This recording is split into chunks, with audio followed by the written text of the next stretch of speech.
Hei, da kan vi ønske velkommen tilbake til Kulturhuset i Tromsø og for en ny runde med Filmprat. Mitt navn Karsten Meinich, jeg redaktør for filmnettstedet Montage, og jeg sitter her I dag med regissøren Asif Kapadia. Og I'll be switching to English now.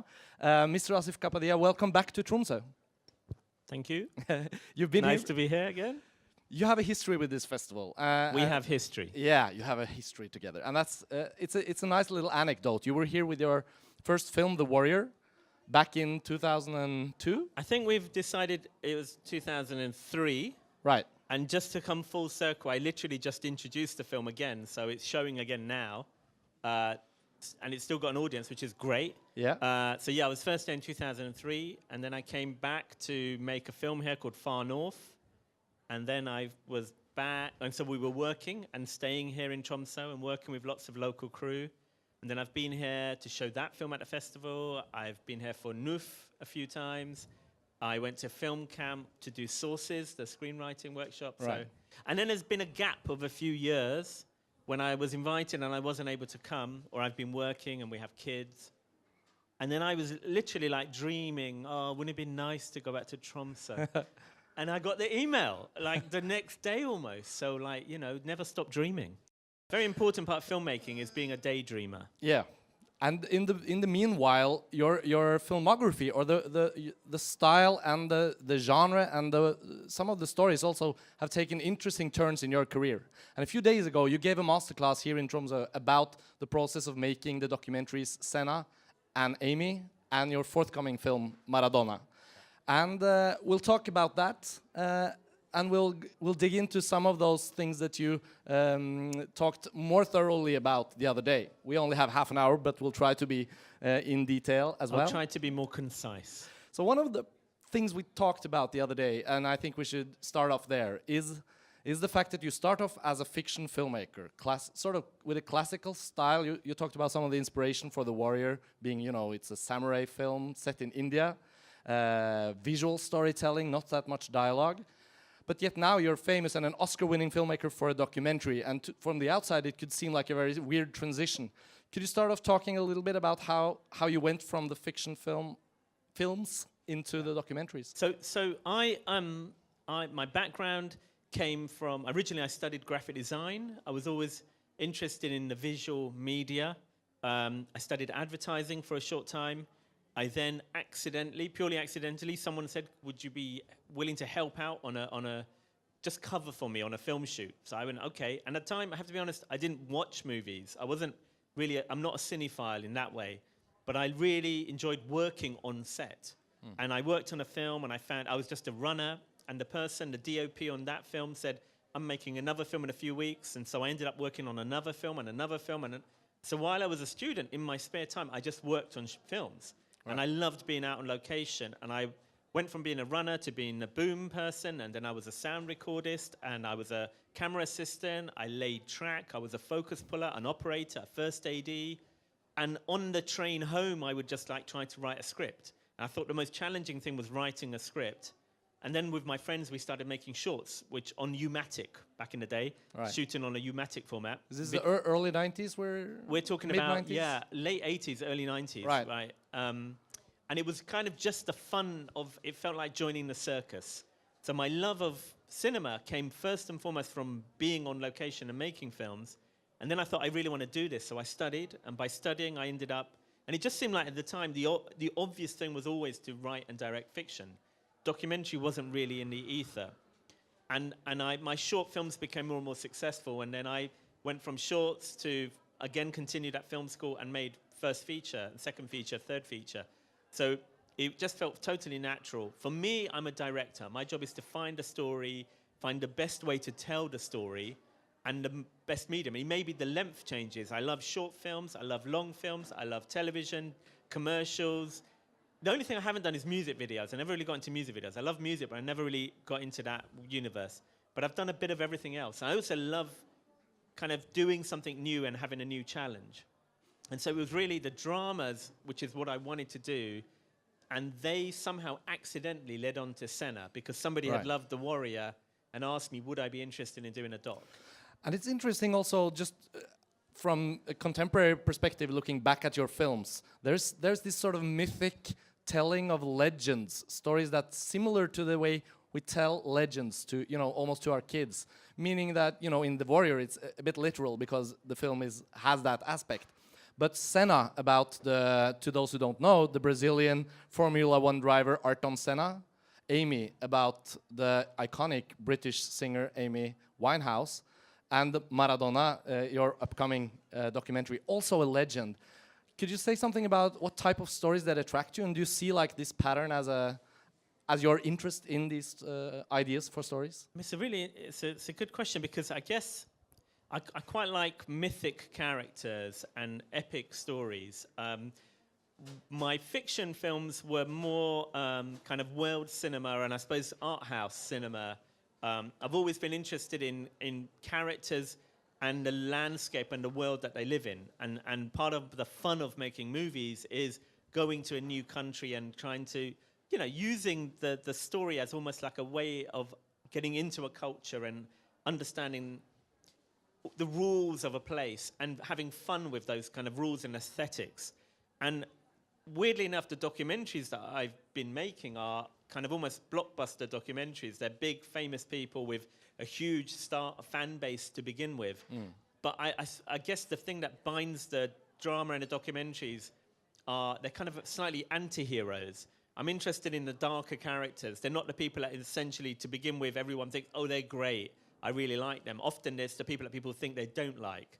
Senna had a kind of a bad rep within certain parts of the kind of driving world because he was famous for crashing into somebody at high speed.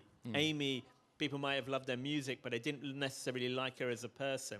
Right. Diego's quite a controversial character as well.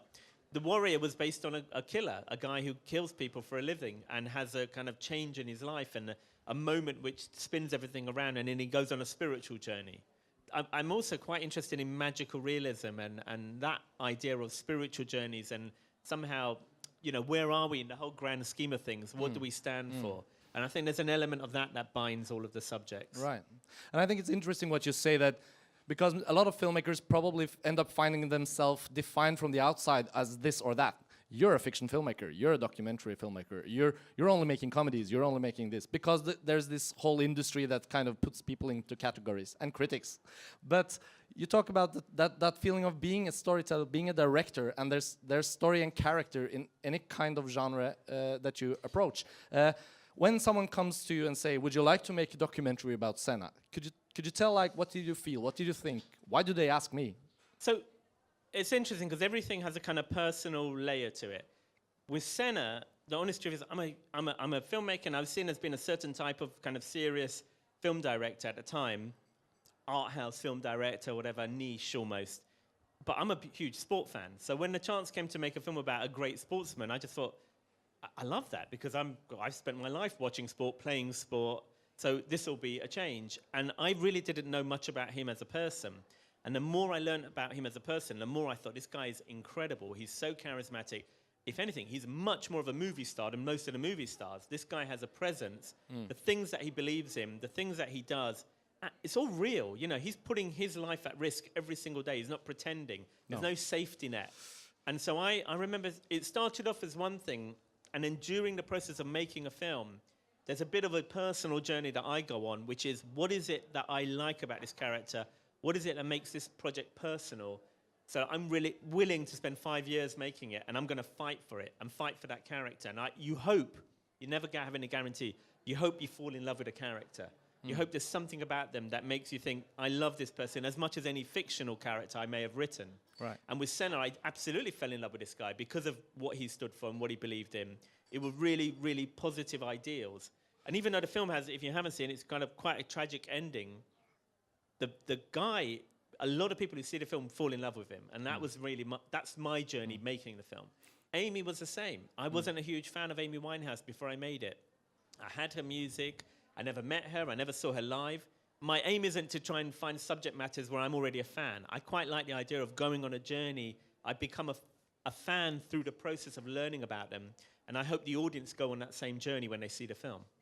And one element that has been talked about a lot is that both of these films create sort of an immersive experience into a documentary style that also feels very innovative, in the fact that there's no interviews of old people looking back at the stuff that happens in the story. We're actually inside of the story. And that journey that you describe now for you is the one that you share with us in a way, with that style. Could you talk about the idea of creating that style and how it came about? I mean, this is a really good question. It's a big question because this is, I suppose, what came from the fact that I started off in fiction and writing and directing drama was the idea of finding your character, finding the story, finding what you're trying to say about them. Every shot, every cut, every gesture, every look, every line of dialogue adds to their story, adds to the character. And when I did documentaries, my feeling was, I feel like Senna could be told in the classic traditional way, which is, you know, you start at the ending, which a lot of people do, and then you flash back, and then you have a little bit of archive, and then you have a talking head interview. That's how the producers originally had set it up. And when I started working on it, partly by accident, I did a lot of research while I was waiting for the contracts and the deals to be done. Right. And it was while doing that research, there's this kind of thing in the back of your head, which is like your instinct, which is, for me, that's the director part of your brain. Figuring out what's right, what's wrong for this film, what would be the right way to do this, what would not be the right way. And my instinct was, there is so much footage, and it's so amazing, and his life was lived on camera. I just think, to let the footage tell the story in the present. And because Ayrton Senna was so eloquent, he gave a lot of interviews during his life. It was part of his job was to talk and express himself. And he was such a good talker. The idea was, he must narrate his own life story. So if you know the ending, sadly, Ayrton Senna wasn't around for me to interview him.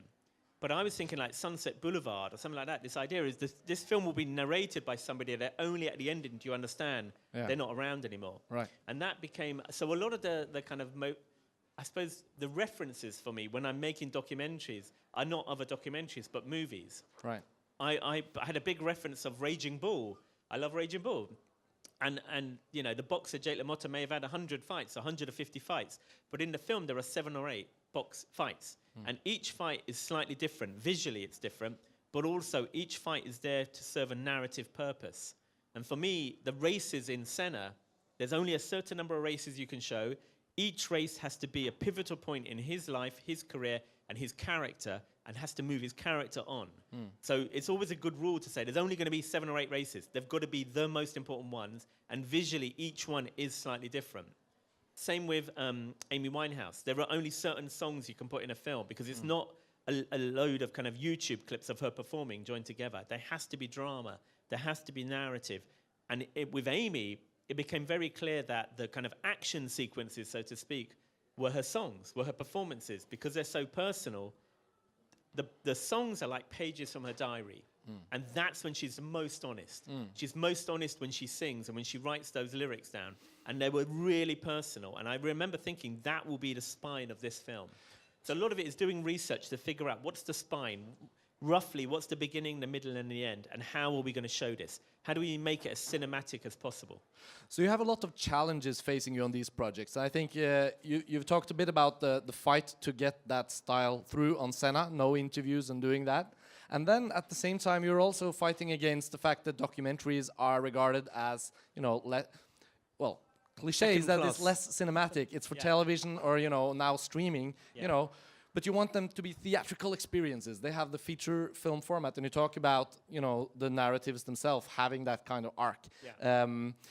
But so you have all these materials that you have to find the story within, but you're also looking for the visual sort of effect or spark that can create that cinematic experience.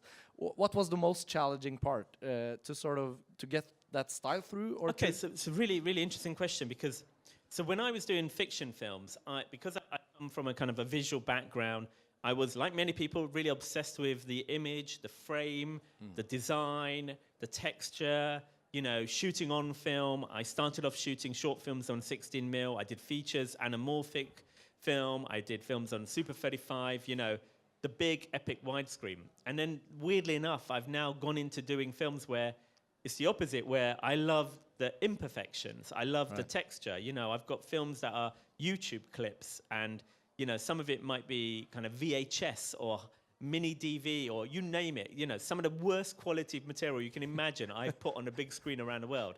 But the reason is it's real. And that was shot once and the camera happened to be there at that particular moment, and recreating it for me isn't better than being there at that moment. Even if the picture isn't perfect, even if the audio isn't perfect, there's something about the texture that makes the audience think this is believable, this is real. And I find that authenticity, which one spends years and a lot of millions sometimes doing with fiction films, and yet many fiction films, when I watch them, I don't believe a thing. I'm just seeing lots of people pretending on screen. I slightly fell out of love with that idea of having more and more money and wasting it on things and trying to make something look, you know, shaky camera. Because there's a lot of films that have tried to do Formula One or racing. Right. And they just look unreal. I know there's an actor just go ooh, on a green screen. And this idea of getting this in-camera footage of Ayrton Senna driving around the streets of Monaco at 200 miles an hour, and the camera's so shaky, you know it's a visceral experience. So from having this really poor texture, that was a big part of selling it to the studio and selling it to producers, for them to think, how can you put this on the screen? It looks so bad. And for me saying, yeah, but when you watch it with an audience, they believe everything they're seeing. They get nervous. They feel the adrenaline. That's what you want an audience to feel. Yeah. The thing is, you use sound and music and sound design to elevate it. That makes it more cinematic. So you have to recreate the entire soundtrack so that when you watch it in a huge cinema, you feel the image in a different way because you're hearing it.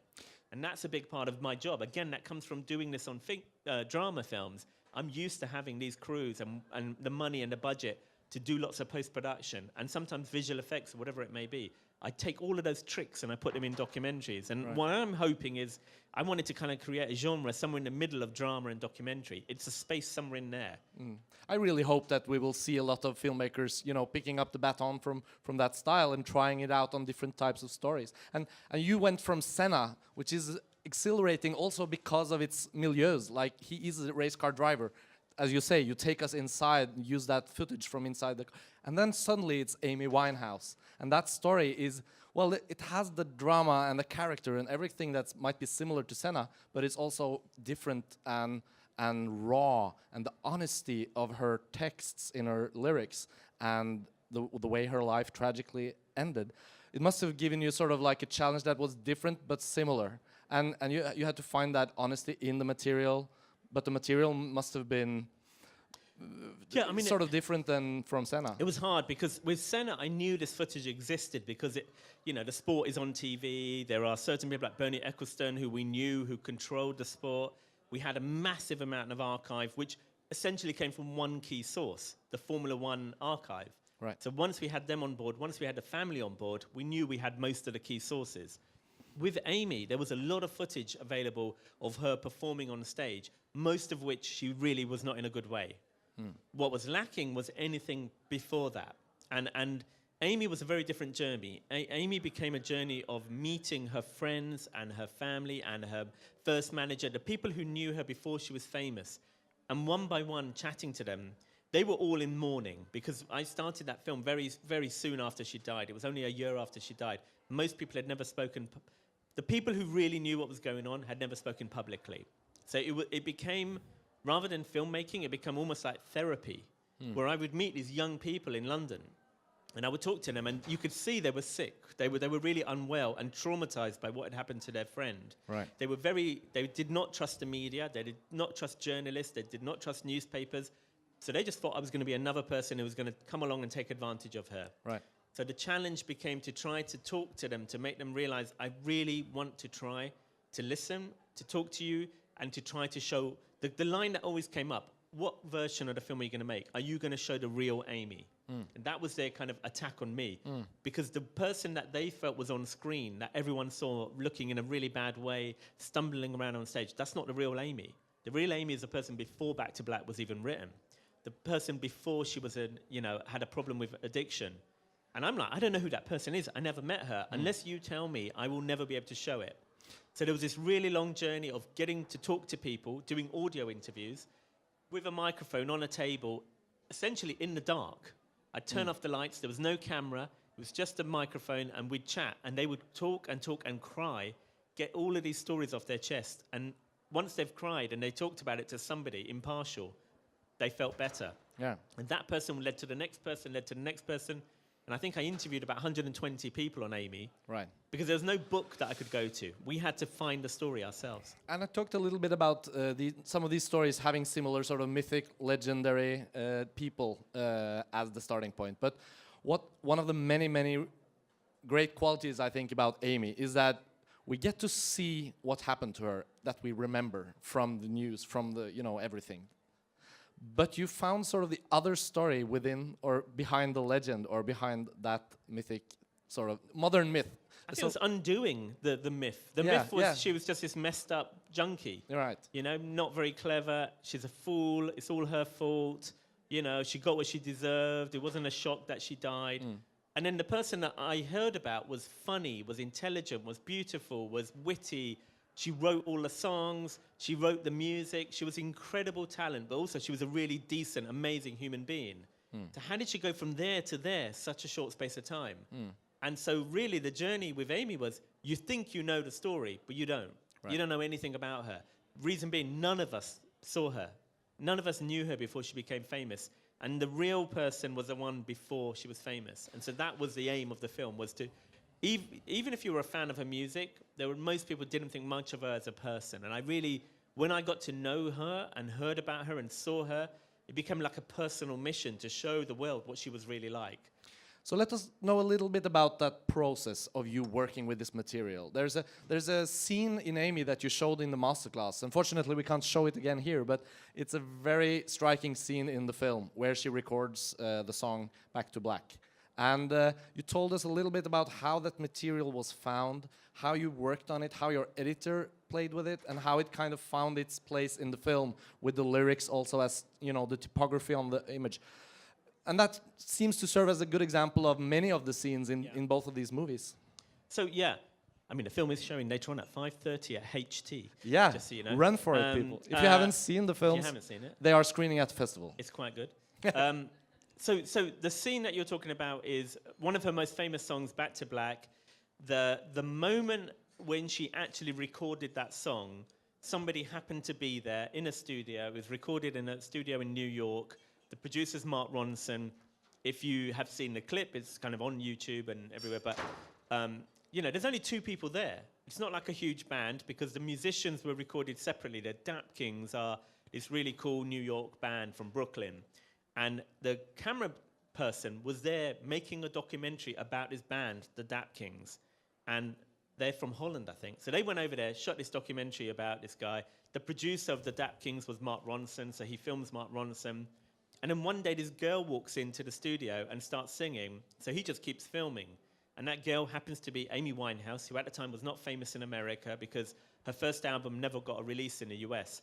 So nobody really knew who she was, but she had this amazing voice. So she goes up there and has her lyrics scribbled on a piece of paper and sings. Mark Ronson, who I interviewed, he's based in London, he doesn't remember a camera person even being present. We saw this clip in a short clip of it in a documentary about some other band, and then our brilliant team of researchers then had to figure out who made that film, how did it end up on YouTube, who posted it on YouTube, who directed it, who has the rushes, and the team of researchers who do all the hard work on my films, they find the original rushes, get it from Holland. We then use that clip, which my editor cuts together brilliantly. He's really, really good with music. So Amy was famous for a couple of things. One of the things was she did 1 or 2 takes when she sang a song. And each take was perfect, but totally different. There was no editing of her music. There was no auto-tuning. There was no post-production. She sang a song. She did it once. She did it twice. That's it. Moved on. And so the take that we found, my editor just simply took the music from the album and put them against one another. And you see in the clip where she sings a song, and then the song itself comes in from the record, perfectly in sync. And then he cuts it out. And it's just really, really simple, but brilliantly done. Because it tells a story. It tells a story. And also you see how, this is personal. She looks great, but also you can see she's very thin. She's got humor. She's beautiful at the time. She's in a really good place. She's clean because when she was performing, she didn't need to take any drugs. Her music was the escape from her problems. That was amazing. That's a big part of the film, I guess. The other thing, the simple idea, which is, again, the director's job, is find a simple motif. With Senna, the idea was no talking heads. With Amy, the idea was we have to put the lyrics on the screen.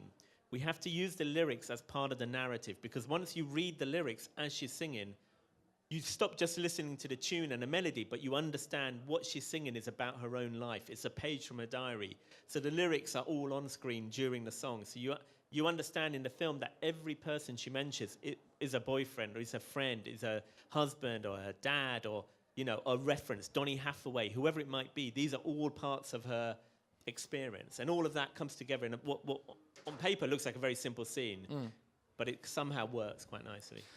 But another element of the film that I want to ask you about, we talked about it the other day, is the fact that Amy ends up containing so many things as a film. Like, there's the story of her life as you tell it, and the ending of her life. And there's the theme of a person almost being sort of ruined by the cameras, the attention, the way the world around her didn't reach out and help her in a way. You get, you know, and then at the same time, it's a very modern fable about something in our society that we are experiencing right now. If you'd waited 10 years to make it, it might not have been the same. So, how did you balance these elements and make them all part of the film? So initially, when somebody had seen Senna and liked it a lot and contacted my producer, James, and said, really love Senna, would you be interested in making a film about Amy Winehouse? And so my producer called me up and said, what do you think? Now, I've made lots of films, and I live in London, I live in North London, but most of my films have been made elsewhere, around the world. I haven't really made a film at home for a long time. So I was looking for a subject, and this project came along, and I live in North London, and I lived in Camden for about 10 years, so Amy was like the girl down the street. I didn't know her, but she seemed like someone I could have gone to school with.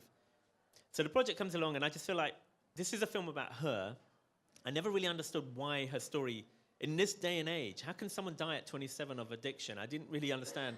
We all knew she had a problem. We all knew she was sick. She was on the newspapers all the time. She was on TV all the time.